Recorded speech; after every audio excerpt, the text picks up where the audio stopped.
At 99 years old, comedy legend Mel Brooks has shattered the silence surrounding the heartbreaking deaths of his dear friend Rob Reiner and Rob's wife Michelle, unveiling a raw, gut-wrenching account that exposes the hidden torment plaguing one of Hollywood's most beloved families.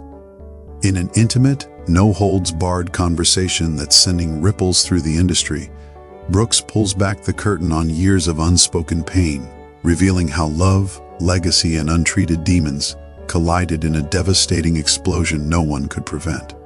This isn't just another tragic headline. It's a stunning indictment of the shadows lurking behind fame's glittering facade, with details so intimate and profound that they'll redefine how you view Rob Reiner's life and untimely end.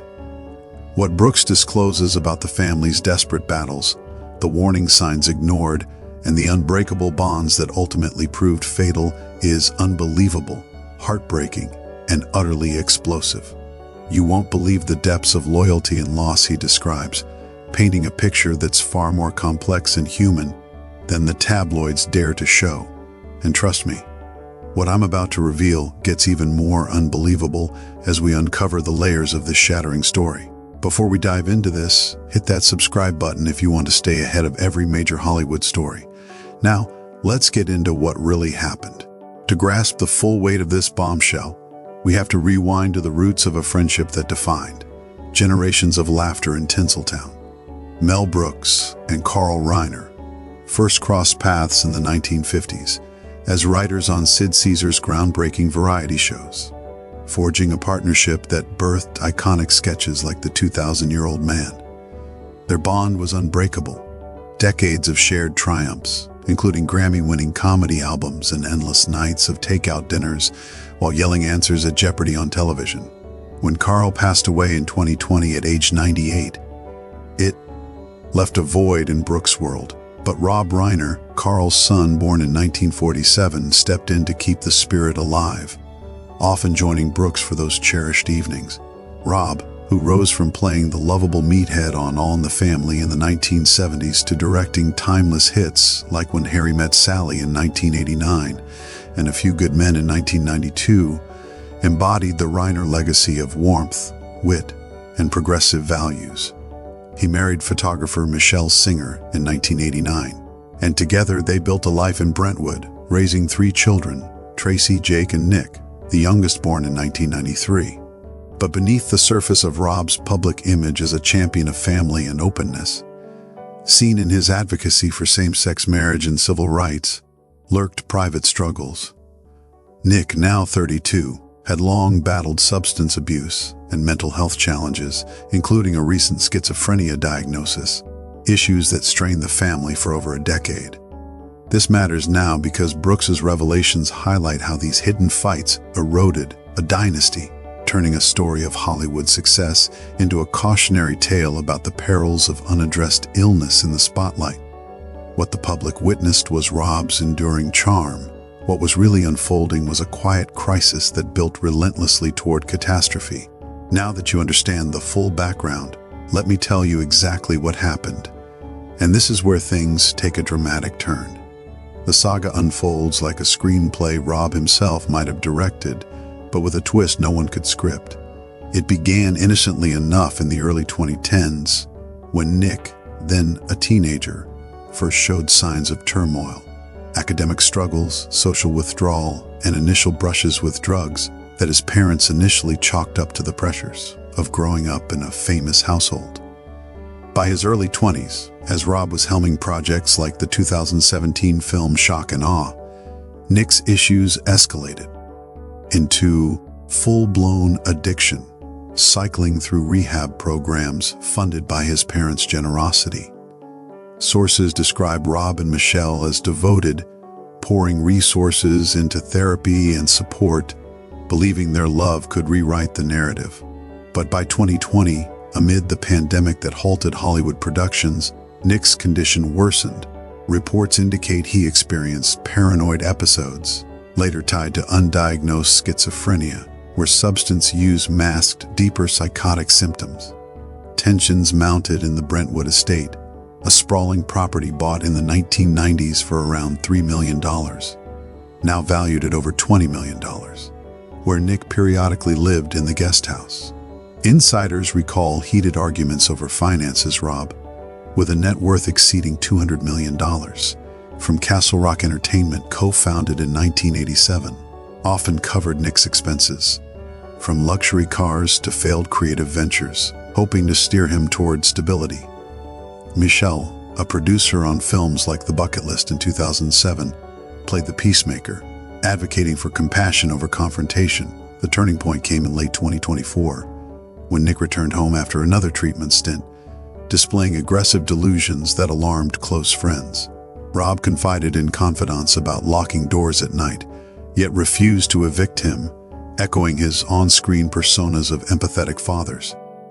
Then, on December 13, 2025, chaos erupted. Police reports detail a frantic 911 call around midnight from the home, where responders found Rob, 78, and Michelle, 68, in the master bedroom with multiple stab wounds from a kitchen knife. Nick was apprehended nearby, bloodied and incoherent, leading to his arrest the next day on 2 counts of first-degree murder. Autopsies confirmed death within minutes from sharp force injuries, ruling it homicide. The scene was gruesome, no forced entry, suggesting an internal eruption fueled by resentment over inheritance and perceived neglect. Brooks, drawing from decades of observing the family, describes this as the culmination of a decade-long spiral, where Rob's refusal to impose boundaries stemmed from guilt over his demanding career. I want to know what you think about this. Drop your reaction in the comments right now. Do you think Rob's approach was heroic or hazardous? But wait, because there's so much more to this story that most people don't know about. What I'm about to reveal changes the entire picture. Diving deeper into the undercurrents, Hollywood whispers reveal a web of enablers and systemic failures that amplified the crisis. Behind the Reiner's polished image, Rob's activism through organizations like the American Foundation for Equal Rights, which he co-founded in 2009, lay a network of high-paid therapists and addiction specialists who advised radical empathy over intervention, charging thousands per session while downplaying risks. Industry vets point to the legacy trap, where second and third generation stars like Nick grapple with impossible expectations.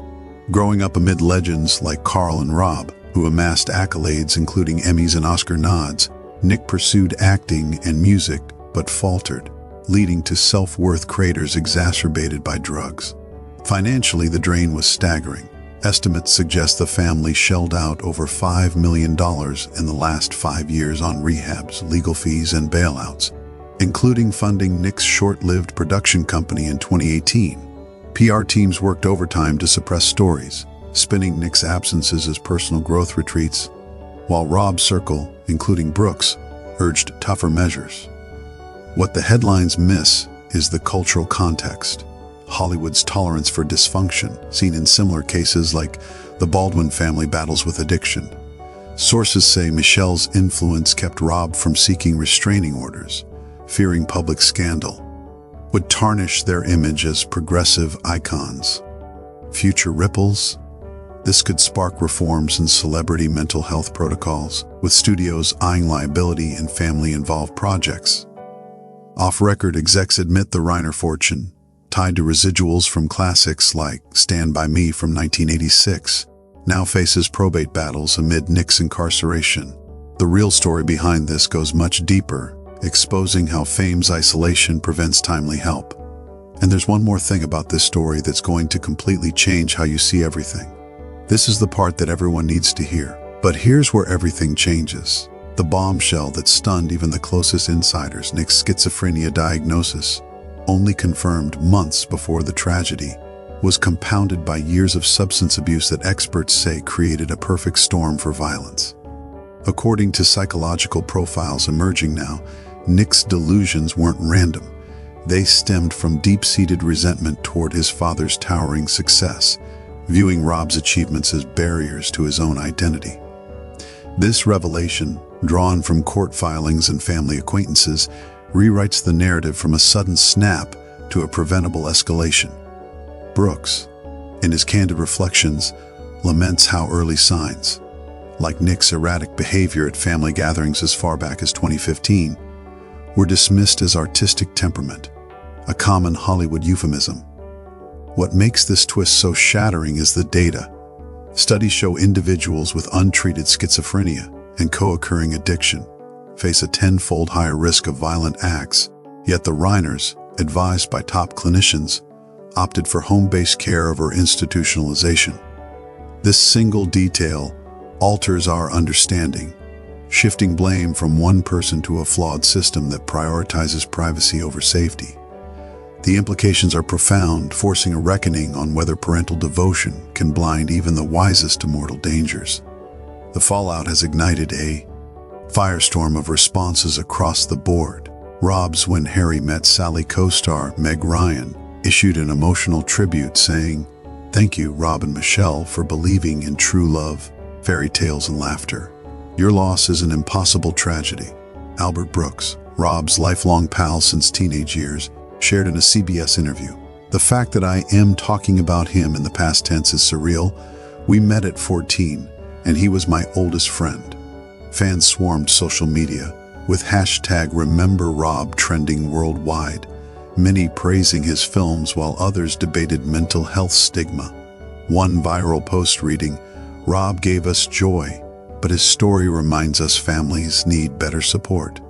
Celebrities like Dick Van Dyke, who turned 100 just days before, posted, "Rob was family. This breaks my heart." Divisions emerged. Some criticized the justice system for not intervening sooner, while conservative voices highlighted Rob's liberal views on rehabilitation as naive. Industry heavyweights, including Norman Lear's estate, called for awareness campaigns.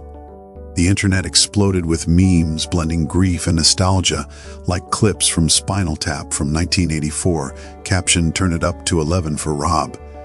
Even skeptics weighed in, with one analyst noting, "This unites Hollywood in sorrow, but exposes cracks in how we handle private crises." If you're finding this deep dive valuable, take 1 second to subscribe and hit that notification bell. We bring you all the insider Hollywood stories with details you won't find anywhere else. Your support means everything. Zooming out for expert insight, this catastrophe could reshape careers in the broader landscape. For Nick, facing life without parole or potentially the death penalty under California's special circumstances law, any future in entertainment is obliterated. While the Reiner siblings Tracy and Jake may inherit the bulk of the estate, potentially fueling family rifts, Rob's unfinished projects, like a rumored Spinal Tap sequel, announced in 2024, hang in limbo, with studios like Paramount scrambling for contingencies. Losses could top $50 million if shelved. Industry-wide, analysts predict a surge in mental health clauses in contracts, mirroring post-Weinstein harassment reforms. Comparing to historical parallels, like the 1989 Menendez brothers case where parental wealth met filial rage, this sets precedents for how courts handle schizophrenia defenses. Experts forecast pleas centering on diminished capacity, but conviction rates remain high at 80% for such charges. Long-term, Rob's legacy as a director of feel-good classics endures, but tainted by this shadow, possibly dimming awards buzz for retrospectives. The ripple effects will echo in therapy access for celeb kids, pushing trends toward anonymous support groups. If Hollywood history teaches anything, we can expect a wave of documentaries probing fame's dark side. As of right now, here's where things stand. Nick appeared in court December 17, 2025, without entering a plea, held without bail in solitary at Los Angeles County Jail, with arraignment set for January 2026. Death certificates, released December 23rd, confirm the couple died within minutes of each other from multiple knife wounds. No defensive injuries noted, suggesting surprise. Investigators probe motives, including financial disputes over Rob's will, while toxicology reports on Nick are pending. We're still waiting to hear about funeral details, kept private per family wishes. Breaking in the last 24 hours, a judge approved mental competency evaluations amid schizophrenia claims. What we're watching for next is any plea deal or trial motions. What do you think is going to happen next? Drop your predictions in the comments below. I read every single one and love seeing your theories about where this is headed. So there you have it. The complete, untold story of Mel Brooks's poignant revelations on the Reiner tragedy, a tale of enduring friendship eclipsed by unimaginable loss and a family's valiant but flawed fight against invisible foes. This situation is far from resolved, with court battles looming and Hollywood reflecting on its vulnerabilities. And you know we'll be here with every single update as it unfolds. Now I want to hear from you. What's your take on all of this? Was the system's failure inevitable, or could more have been done? Who do you sympathize with most? And what do you think is really going on behind the scenes? Drop your thoughts in the comments below. I read every single one and always respond. If you found this video valuable, smash that like button and share it with anyone who needs to know the full story. Make absolutely sure you're subscribed with notifications turned on so you never miss our next breaking story. Check out these videos on screen right now for more exclusive Hollywood content you won't want to miss. Thanks for watching, and I'll see you in the next one.